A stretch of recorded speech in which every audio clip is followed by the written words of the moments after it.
Hello everyone. आज हम लोग सीखने वाले हैं फिजिक्स के एक और कॉन्सेप्ट के बारे में। जहाँ तक हम लोग का सेशन चल रहा था सिंपल हार्मोनिक मोशन का, तो हम लोग सिंपल हार्मोनिक मोशन के एक और एग्जाम्पल को सीखेंगे जिसको हम लोग बोलते हैं स्प्रिंग मास सिस्टम। ठीक है, जैसा आपको नाम से ही पता चल रहा होगा कि सर इस सिस्टम में क्या होगा, आपके पास एक स्प्रिंग होगा और मास होने वाला है। तो सर स्प्रिंग होगा कैसा? स्प्रिंग को हम लोग कंसीडर करने वाले हैं, दो तरीके से कंसीडर करते हैं। कैसे कंसीडर करते हैं? या तो स्प्रिंग की कंडीशन कैसे रहेगी, हॉरिजॉन्टल, ये कुछ ऐसी हॉरिजॉन्टल कंडीशन, या तो कंडीशन कैसे रहेगी, वर्टिकल। स्प्रिंग की कंडीशन कैसी? दो, एक हॉरिजॉन्टल और एक कैसी, वर्टिकल। कंडीशन क्या हो सकती है सर? सर कंडीशन आपके पास दो हो सकती है, या तो इसके पास मास नहीं होगा या तो इसके पास मास होगा। या तो मास, दोनों के पास क्या है, मास नहीं होगा या तो मास होगा। ठीक है, जो हम लोग केस नॉर्मल डेली लाइफ में पढ़ते हैं, नॉर्मली जो हम लोग केस पढ़ते हैं वहां पर हम ये पढ़ते हैं कि इसके पास कोई भी मास नहीं है। तो हम लोग जो सिस्टम पढ़ने वाले हैं प्राइमरी बेसिस पर, वहां पर क्या है, इस स्प्रिंग के पास कोई भी मास नहीं है। यानी कैसे, क्या यूज करेंगे, this system consist of spring. क्या कंसिस्ट करता है?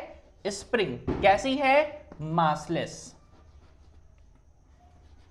जिसके पास खुद का कोई मास नहीं है। बच्चों आने वाले लेक्चर्स में ना मैं मास के को इंक्लूड करके भी बताऊंगा आपको। तो सबसे पहले स्प्रिंग कैसी है? मासलेस। और इसके साथ, इस स्प्रिंग के साथ क्या होगा, कोई ना कोई मास अटैच होगा, ब्लॉक या मास अटैच होगा। वन एंड के साथ क्या होगा, मास अटैच होगा, और एक एंड कैसा रहेगा, फिक्स। ठीक है, यहां पर भी अगर वर्टिकल पोजीशन में मैं बनाऊं तो ये एंड कैसा रहेगा सर, मास अटैच रहेगा, और ये एंड कैसा रहेगा, फिक्स। सर मुझे कराना क्या है, बोलो बोलो, मुझे कराना क्या है, एसएचएम, सिंपल हार्मोनिक मोशन। क्या करेंगे, इस मास को या तो मैं क्या करने वाला हूं, इधर की तरफ ना कंप्रेस कर दूंगा। कंप्रेस किया, छोड़ दिया, तो ये क्या करेगा, इस मीन पोजीशन के about to and fro motion करेगा। या फिर अगर मैं इस स्प्रिंग मास को क्या करूं, नीचे की तरफ खींच कर छोड़ दूं, तो क्या करेगा, ये अपनी मीन पोजीशन की तरफ ऊपर और नीचे करेगा। सर वही तो कराना चाहते, सिंपल हार्मोनिक मोशन में आपने सिखाया ही था। क्या सिखाया था सर? मीन पोजीशन के along to and fro motion करना, या तो आगे जाएगा या तो पीछे आएगा। यहां पर भी क्या आएगा, या तो ऊपर आएगा या तो नीचे आएगा। तो दो केसेस बच्चों हम लोग पढ़ने वाले हैं। प्राइमरी केस यानी पहला केस हम लोग पढ़ेंगे, that is horizontal spring mass system के लिए, और आने वाले लेक्चर्स में मैं वर्टिकल स्प्रिंग मास सिस्टम के लिए भी सिखाऊंगा। ठीक है, आज का जो मेन सेशन जो हमारा फोकस होने वाला है, हम लोग बात तो करेंगे हॉरिजॉन्टल स्प्रिंग मास सिस्टम की, लेकिन यहां पर भी केस क्या इंक्लूड करेंगे, दैट इज इस स्प्रिंग के पास कोई भी मास नहीं है। तो हमने सिंपल आसान शब्द में क्या लिख रखा है कि भाई ये जो स्प्रिंग हमने यूज करी है ना, वो कैसी है, मासलेस। ठीक, और क्या यूज करना है सर, और हमने यूज किया है ये मास। इस सिस्टम में क्या रहेगा, स्प्रिंग कैसी, मासलेस, और क्या चाहिए, मास ब्लॉक। ठीक है, तो आपको सिंपली आसान शब्दों में समझना है कि भाई स्प्रिंग मास सिस्टम क्या है, दो पार्ट है इसमें, बस एक स्प्रिंग रहेगी, एक मास रहेगा। वन एंड से मास कनेक्ट रहेगा और वन एंड से वो फिक्स रहेगा। कौन फिक्स रहेगा, स्प्रिंग फिक्स रहेगा। ठीक है, तो हम लोग क्या करते हैं, बेसिकली क्या क्या निकालने वाले हैं। सबसे पहले हम लोग निकालेंगे differential equation for simple harmonic motion, जो हम लोग पढ़ते आए हैं। और क्या निकालेंगे, हम लोग निकालेंगे टाइम पीरियड। ठीक है, और क्या निकाल सकते हैं सर, इसका डिस्प्लेसमेंट इक्वेशन, यानी हम लोग जो डिस्प्लेसमेंट निकालते थे ना उसका सोल्यूशन, जो डिफरेंशियल इक्वेशन बनाएंगे उसका सोल्यूशन बनाने वाले। ठीक है, तो ध्यान से देखते चलेंगे, कोई गड़बड़ी नहीं करेंगे। तो मैं आपको आज के सेशन में ये सिखाने वाला हूं। क्या सिखाने वाला हूं, देखो जरा, मैं लिख देता हूं एक बार। हम लोग सीखेंगे हॉरिजॉन्टल स्प्रिंग मास सिस्टम।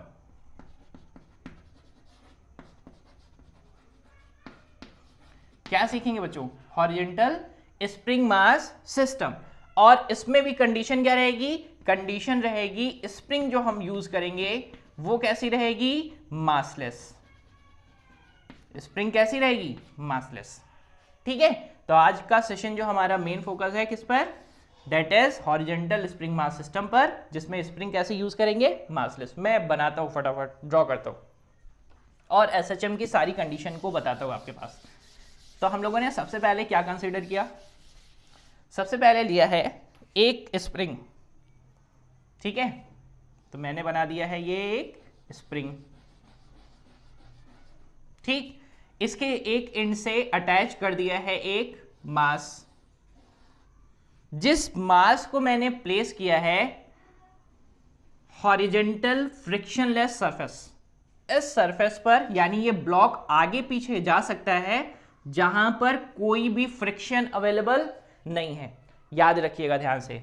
और इस स्प्रिंग के इस एंड को हम लोगों ने फिक्स कर रखा है, ठीक। ये क्या है, मास ऑफ ब्लॉक, ऐसा बोल सकते हैं, ठीक। ये रहा आपके पास स्प्रिंग, ठीक है। कोई गड़बड़ी तो नहीं करेंगे, पक्का गड़बड़ नहीं है ना। इस स्प्रिंग की लेंथ को हम लोग लेते हैं कितना, L। मैं अभी से बताते चल रहा हूं ताकि बाद में आपको कोई दिक्कत ना हो। इस स्प्रिंग का लेंथ कितना है, L, ठीक है। और स्प्रिंग कैसी है, मासलेस, इसका खुद का कोई मास नहीं है।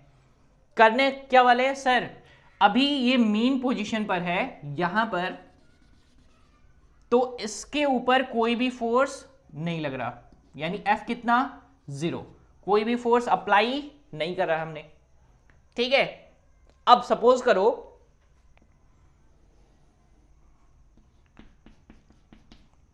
करो कि इस स्प्रिंग मास सिस्टम में मैंने क्या किया, इस स्प्रिंग को खींच दिया, यानी ब्लॉक को हमने ना, ब्लॉक को पकड़ के ऐसे खींचा। तो ब्लॉक को अगर खींचेंगे तो ये क्या हो गया, अपनी मीन पोजीशन से थोड़ा सा आगे आ गया। ये रही ब्लॉक की पोजीशन, कितना मास था, m, ठीक है। और यही है वो सरफेस। यहां पर हमने फोर्स कितना अप्लाई किया है, F, हमने फोर्स अप्लाई किया। अब फोर्स अप्लाई करते हैं तो बच्चों क्या होता है, सर अगर फोर्स अप्लाई करेंगे तो ब्लॉक तो मूव करेगा, और ब्लॉक मूव किसकी वजह से करता है, ब्लॉक मूव करता है F equal to M into A की वजह से, ठीक है ना। कोई गड़बड़ तो नहीं किया हमने। यानी हमने क्या किया, ये कौन सा फोर्स है हमारा, अप्लाइड फोर्स। कौन सा फोर्स है बच्चों, जितना फोर्स हमने अप्लाई किया, तो अप्लाई करेंगे तो इसमें क्या आएगा सर, एक्सेलरेशन आएगा, ठीक है। ब्लॉक क्या करेगा, मूव करेगा। फिर हमने क्या किया, और ये कितना मूव किया है, तो हमने डिस्प्लेसमेंट कंसीडर किया कि कितना आगे गया है मीन पोजीशन से, वो गया है x, मीन पोजीशन से कितना आगे चला गया है, x। यहां पर ये क्या है, अप्लाइड फोर्स, जिसकी डायरेक्शन किधर की तरफ है, इधर की तरफ। सर डिस्प्लेसमेंट की डायरेक्शन भी किधर की तरफ है, इधर की तरफ। जिस तरफ हम फोर्स अप्लाई कर रहे हैं, यानी किधर की तरफ, इधर की तरफ अप्लाई कर रहे हैं, तो मेरे पास डिस्प्लेसमेंट किधर की तरफ है, डिस्प्लेसमेंट भी इधर की तरफ है।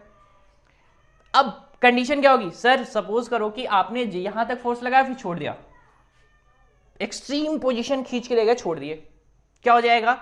और याद रखिएगा अप टू इलास्टिक लिमिट काम करने वाले हैं। किस लिमिट तक काम करेंगे, इलास्टिक लिमिट। सर ये लिमिट क्या होती है बता दो जरा।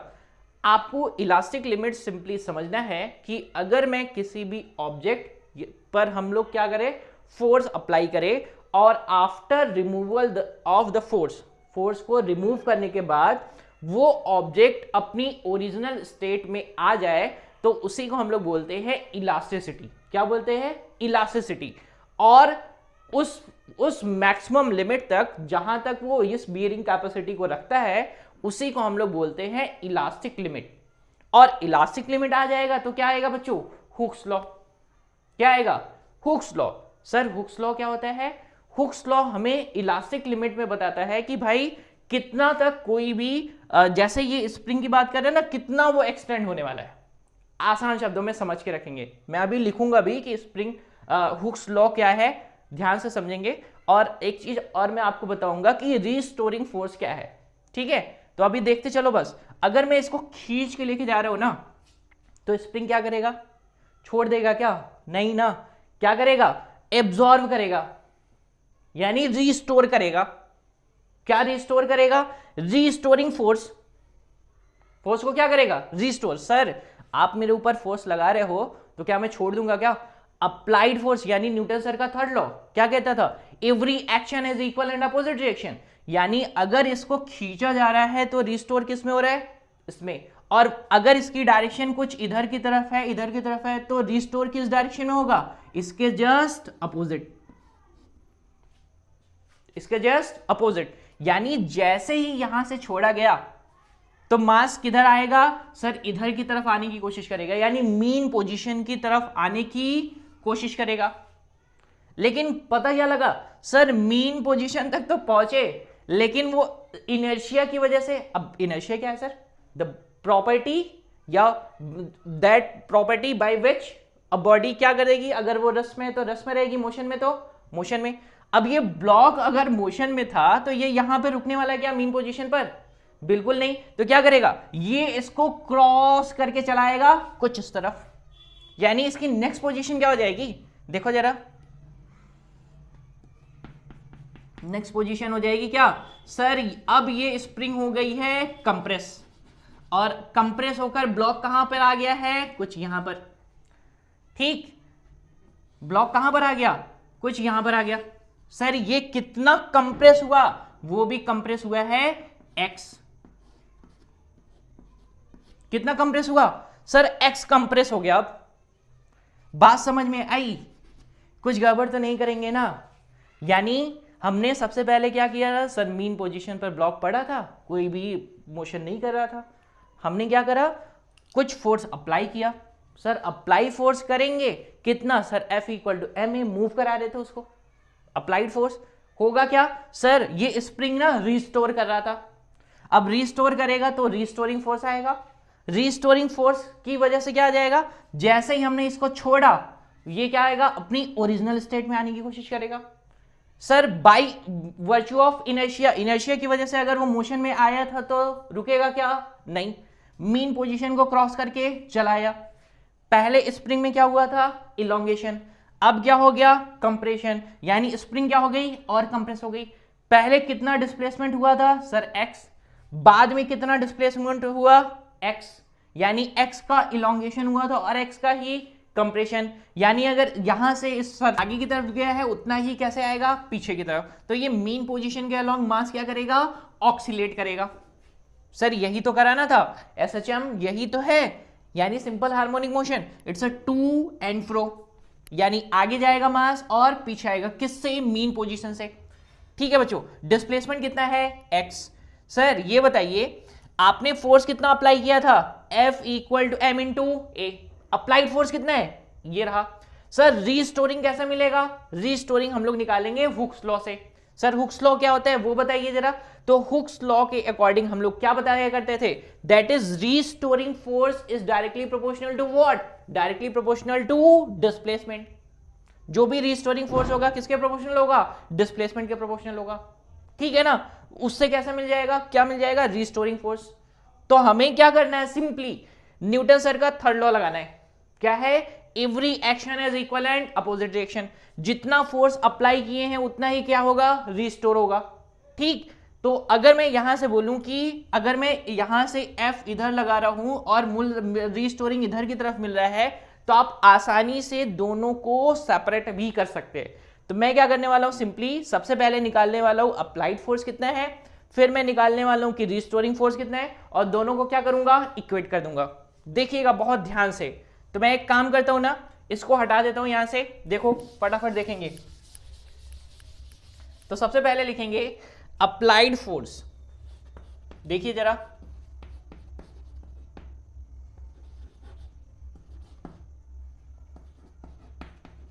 ठीक है। अप्लाइड फोर्स सर कितना है ये बता दीजिए। आप तो बोलते थे कितना? F equal to m into a. Sir m क्या है? मास। a क्या है? एक्सेलरेशन। सर मास तो हमको पता है, एक्सेलरेशन बताइए। एक्सेलरेशन क्या होता है बच्चों? एक्सेलरेशन को हम लोग क्या जानते हैं? सर एक्सेलरेशन होता है हमारे पास rate of change of velocity with respect to time. ठीक है ना? और अगर मैं वेलोसिटी की बात करूं तो वेलोसिटी सर क्या है? सर वेलोसिटी होता है rate of change of displacement. तो हमारे पास एक्सेलरेशन क्या हो जाएगा, एक्सेलरेशन हो जाएगा sir double derivative of displacement. तो हमारे पास ये क्या है, ये रहा ये एक्सेलरेशन, ठीक, और ये क्या है मास और ये एक्सेलरेशन। तो मैं अप्लाइड फोर्स को क्या लिख सकता हूं, F इक्वल टू एम और क्या लिख सकता हूं d2x अपॉन dt2। इसको बना देते हैं बच्चों इक्वेशन नंबर 1। ये कौन सा फोर्स है, अप्लाइड फोर्स, जितना हमने इस मास पर अप्लाई किया, खींचकर उधर की तरफ ले जा रहे थे। हाँ बच्चों ध्यान दीजिएगा, आप दोनों कंडीशन यूज कर सकते हैं, चाहे तो आप स्प्रिंग इस मास को खींच सकते हैं या फिर क्या कर सकते हैं, कंप्रेस कर सकते हैं। दोनों कंडीशन आप यूज कर सकते हैं, चाहे तो आप खींच कर छोड़ दीजिए अप टू इलास्टिक लिमिट, या फिर आप कंप्रेस करके छोड़ दीजिए। दोनों कंडीशन आप यूज कर सकते हैं। देखो अभी तो अप्लाइड फोर्स तो सर आपने निकाल दिया है, रीस्टोरिंग भी निकाल देते तो दोनों को इक्वेट कर लिया जाता। तो क्या करेंगे, रीस्टोरिंग फोर्स निकालेंगे। तो मैं यहां पर लिखता हूं रीस्टोरिंग फोर्स।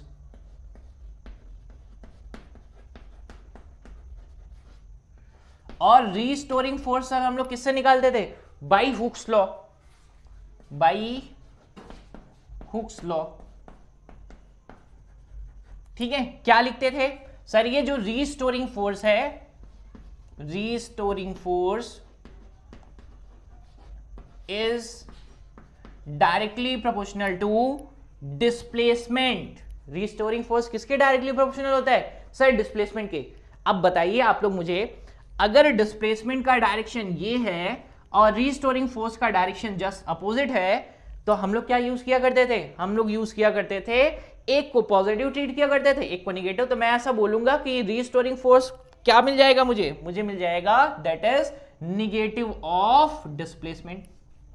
बात एकदम क्लैरिटी के साथ समझ में आ गई होगी, कायदे से कोई गड़बड़ी नहीं करेंगे। अब क्या करेंगे, सिंपली रखेंगे, यहां पर क्या करेंगे, रीस्टोरिंग फोर्स को मैं ऐसा ले लेता हूं, इसको मैं बोल देता हूं क्या है ये, एफ डैश। तो मैं यहां पर लिखता हूं, अब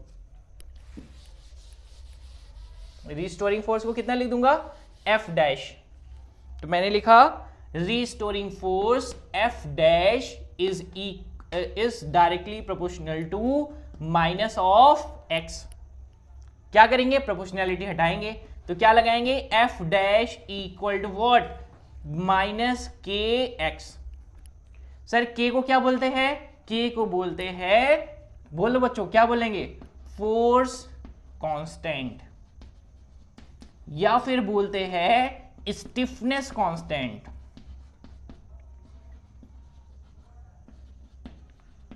ठीक है, क्या बोलेंगे, फोर्स कांस्टेंट या फिर स्टिफनेस कांस्टेंट। सर इसका मतलब क्या है, स्टिफनेस कांस्टेंट जो आपने बोला है, स्टिफनेस का मतलब सिंपल सा ये बोल सकते हैं बच्चों, वो कितना हार्ड है, कितनी दिक्कत के साथ वो खींचा जा रहा है या कितनी दिक्कत के साथ वो दबाया जा रहा है, उसी को बोलते हैं स्टिफनेस। ठीक है ना, जैसे हमें स्प्रिंग को खींचने में क्या लगती है, मेहनत लगती है ना, खींचते हैं तभी। तो जितना एफर्ट, जितना ज्यादा एफर्ट लगेगा उसका मतलब उसकी स्टिफनेस उतनी ज्यादा है, जितना कम एफर्ट लगेगा उसकी स्टिफनेस उतनी कम है।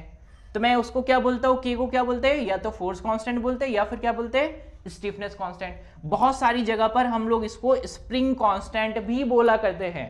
के को क्या बोलते हैं, स्प्रिंग कांस्टेंट। ठीक है, कोई गड़बड़ तो नहीं करेंगे। अब करना क्या है, सिंपल एकदम आसान शब्दों में क्या करेंगे, आपके पास ये आ चुका है रीस्टोरिंग फोर्स, ये कौन सा फोर्स, अप्लाइड फोर्स। दोनों को क्या करेंगे, इक्वेट कर देंगे। ये आपके पास रीस्टोरिंग फोर्स, ये कैसा फोर्स, अप्लाइड फोर्स, दोनों को क्या करेंगे, इक्वेट कर देंगे। देखो इक्वेट करके देखते हैं। तो मैं एक काम करता हूं, अभी मैं इनको हटा देता हूं और दोनों को एक साथ लिखूंगा। कैसे लिखेंगे देखेंगे, देखिए सिंपली लिखेंगे, इसको मैं यहां पर लिखने वाला हूं, m d2x अपॉन dt2, यहां पर इक्वल टू क्या लिखेंगे, माइनस के एक्स। ठीक है, अब अगर मैं m से दोनों साइड डिवाइड कर दूं तो मेरे पास क्या मिल जाएगा, मेरे पास मिल जाएगा d2x अपॉन dt2 और इक्वल टू कितना, माइनस के अपॉन m इंटू कितना, x। ठीक है, तो मेरे पास इक्वेशन क्या बन जाएगी, d2x अपॉन dt2, और इसको अगर इस साइड लाओ तो plus k upon m into कितना x इक्वल टू कितना 0। कुछ याद आया? सर ये तो डिफरेंशियल इक्वेशन की तरह लग रहा है जो एसएचएम के लिए फाइंड किया था। बताओ जरा कितना आया था? तो आपके पास जो डिफरेंशियल इक्वेशन आया था एसएचएम का वो कितना आया था? आपके पास आया था d2x upon dt2 plus omega square x equal to कितना 0। अगर इसको कंपेयर करें बच्चों तो आपके पास क्या आ जाएगा, omega square equal to k upon m, या फिर ओमेगा इक्वल टू क्या आ जाएगा, square root of k upon m। आ गया? कोई गड़बड़ी तो नहीं करेंगे ना? हमने क्या निकाल लिया सर, डिफरेंशियल इक्वेशन। अब अगर डिफरेंशियल इक्वेशन आ गया है तो सर सॉल्यूशन भी फाइंड कर दो। तो सॉल्यूशन हम लोग क्या लिखेंगे सर? सॉल्यूशन तो हम जानते हैं, इसका जैसे सॉल्यूशन लिखते थे वैसे इसका भी सॉल्यूशन लिखेंगे। तो यहां से हमको डिस्प्लेसमेंट का इक्वेशन मिल जाएगा। क्या मिल जाएगा? That is x equal to a sine omega t plus five. ये क्या आता था? सॉल्यूशन। जहां पर a क्या है? a इज मैक्सिमम डिस्प्लेसमेंट, जिसको क्या कहते थे? एम्पलीट्यूड। जिसको क्या कहते थे? एम्पलीट्यूड। सर फाई क्या है? Phi is phase constant,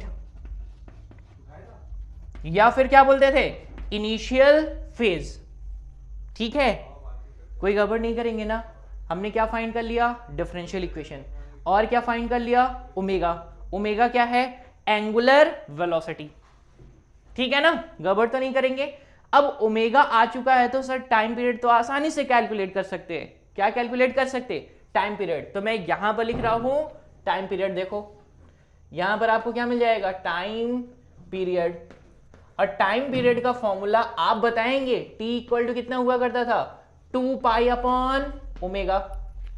omega को क्या करेंगे? यहां पर सेट कर देंगे तो आपके पास आ जाएगा that is 2 pi square root of कितना, ये m कहां चला जाएगा? ऊपर, अपॉन कितना? k। ये आपके पास क्या इक्वेशन आ जाएगा? टाइम पीरियड का। ठीक है, कोई गड़बड़ी तो नहीं करेंगे ना? एकदम आसानी से। ठीक है, तो हमने क्या निकाल लिया? हमने निकाल लिया है टाइम पीरियड। किसके लिए टाइम पीरियड निकाल लिया है सर? ये जो आपके पास ऑक्सीलेट कर रहा है ना ये मास, उसके लिए ये एक एक्सट्रीम पोजीशन से जाकर यहां पर एक्सट्रीम पोजीशन दूसरी पर जाएगा, फिर अपनी ओरिजिनल पोजीशन पर अगर आया, जितने टाइम में वो आएगा वही क्या है उसका? वही उसका टाइम पीरियड है। ठीक है ना? कोई गड़बड़ी तो नहीं करेंगे? चलिए एक चीज यहां से अगर और हम कैलकुलेट करें तो हम यहां से और क्या कैलकुलेट कर सकते थे सर? फ्रीक्वेंसी भी कैलकुलेट कर सकते थे। ठीक है, तो बच्चों यहां पर ध्यान दीजिएगा, हम लोगों ने किया बेसिकली क्या है? हम लोगों ने सर सिर्फ और सिर्फ न्यूटन्स के लॉ को यूज किया है, थर्ड लॉ को यूज किया है, और क्या यूज किया है? हुक्स लॉ यूज किया है, और दोनों को ना इक्वेट कर दिया है। सबसे पहले हम लोगों ने क्या निकाला सर? Applied force. फिर हम लोगों ने निकाला रिस्टोरिंग फोर्स। अप्लाइड फोर्स हमने निकाला किससे? F इक्वल टू ma से, जो कि आपको न्यूटन के सेकंड लॉ से भी मिल जाता है। और सिंपली क्या करेंगे? Restoring force by Hooke's law, दोनों को क्या करेंगे? इक्वेट करेंगे। ठीक है, अप्लाइड फोर्स हम लोगों ने निकाला था तो हमारे पास आया था F equal to ma।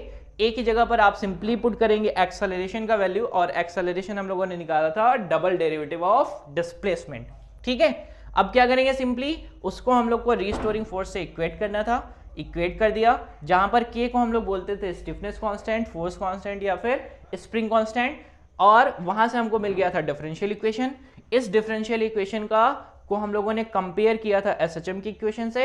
SHM equation से कंपेयर करने से हमें ये मिला कि ओमेगा स्क्वायर का वैल्यू होगा k अपॉन m। यहां से हमने सेट कर दिया, ओमेगा का वैल्यू निकाला तो हो गया square root of k upon m।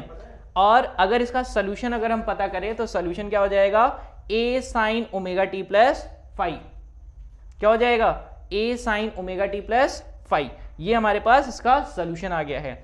अगर मुझे टाइम पीरियड कैलकुलेट करना रहेगा तो सिंपली पुट करेंगे t equal to 2 pi upon omega 2 pi square root of m upon k, जहां पर याद रखेंगे ये स्प्रिंग कैसी है? मासलेस।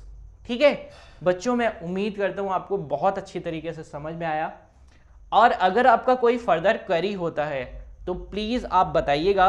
इसमें नेक्स्ट केस यानी नेक्स्ट क्लास में हम लोग ये सीखेंगे कि अगर मैं ये जो मासलेस स्प्रिंग है इसके पास कुछ और एडिटिव मास हो, अगर इसका भी मास कंसीडर किया जाए तो उसमें हम लोग टाइम पीरियड में क्या चेंज आएगा। ठीक है, उस इक्वेशन को फाइंड करेंगे, बहुत ध्यान से फाइंड करेंगे। और एक चीज हम लोग और फाइंड करेंगे, दैट इज उस इंस्टेंट पर एनर्जी कैलकुलेशन। ठीक है, तो नेक्स्ट टॉपिक आपको मिलने वाला है कुछ ऐसा ही, यानी जहां पर हम लोग इस मास स्प्रिंग का मास लेकर भी कंसीडर करेंगे। थैंक यू बच्चों।